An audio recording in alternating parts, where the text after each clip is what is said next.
بسم اللہ الرحمن الرحیم۔ السلام علیکم دوستو۔ ایک چھوٹے سے گاؤں میں ایک لڑکی رہتی تھی جس کا نام مریم تھا۔ مریم ایک غریب خاندان سے تعلق رکھتی تھی، لیکن اس کی مسکراہٹ میں کچھ ایسا تھا جو دل کو سکون دیتا تھا۔ وہ دن رات اپنے والدین کی مدد کرتی اور اپنے چھوٹے بھائی کو پڑھانے کی کوشش کرتی تھی۔ ایک دن گاؤں میں ایک نیا استاد آیا۔ اس کا نام حسان تھا۔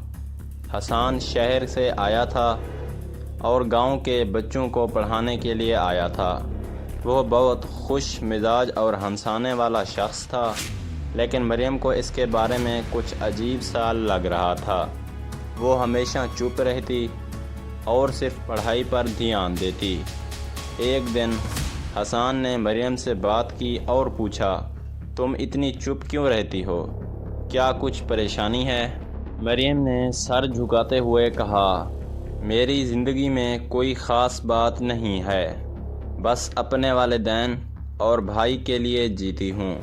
حسان نے مسکرا کر کہا، تمہارے اندر بہت طاقت ہے مریم۔ دنیا کی سب سے بڑی طاقت محبت ہے۔ اگر تم کسی سے محبت کرو تو تم سب کچھ کر سکتی ہو۔ مریم نے حسان کی باتوں کو دل سے لگایا۔ اس نے سوچا کہ وہ جو کچھ بھی کرتی ہے وہ اپنے خاندان کی محبت میں کرتی ہے۔ ایک دن مریم نے حسان سے کہا، میں چاہتی ہوں کہ میرے والدین خوش رہیں، میرے بھائی کو اچھا مستقبل ملے اور گاؤں میں سب کا دل خوش ہو۔ حسان نے مریم کی آنکھوں میں ایک نئی چمک دیکھی۔ وہ جانتا تھا کہ مریم کا دل بہت بڑا ہے۔ ایک دن گاؤں میں ایک بڑی پریشانی آئی۔ گاؤں کے کھیتوں میں پانی کی کمی ہو گئی تھی اور لوگ پریشان تھے۔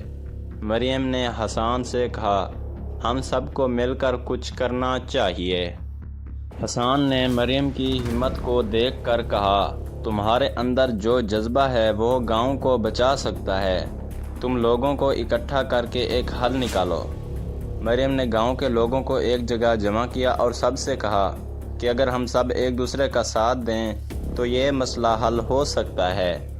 اس کی باتوں میں اتنی سچائی تھی کہ لوگ فوراً کام پر لگ گئے۔ کچھ دنوں میں گاؤں کے کھیتوں میں پانی آ گیا اور تمام لوگ خوش ہو گئے۔ مریم کا دل خوش تھا کیونکہ اس نے اپنی محبت اور محنت سے گاؤں والوں کی مدد کی تھی۔ وہ جانتی تھی کہ اگر دل میں نیت صاف ہو اور محبت ہو تو زندگی کی ہر مشکل کا حل نکل آتا ہے۔ یہ کہانی ہمیں یہ سکھاتی ہے کہ محبت اور ہمت سے کوئی بھی مسئلہ حل ہو سکتا ہے اور انسان کو کبھی بھی اپنے خوابوں اور اپنے مقصد سے ہٹنا نہیں چاہیے۔ مزید ایسی کہانیوں کے لیے میرے چینل کو لازمی لائک اور سبسکرائب کریں اور ساتھ میں دیے گئے گھنٹی کے نشان کو دبانا نہ بھولیں۔ شکریہ دوستو۔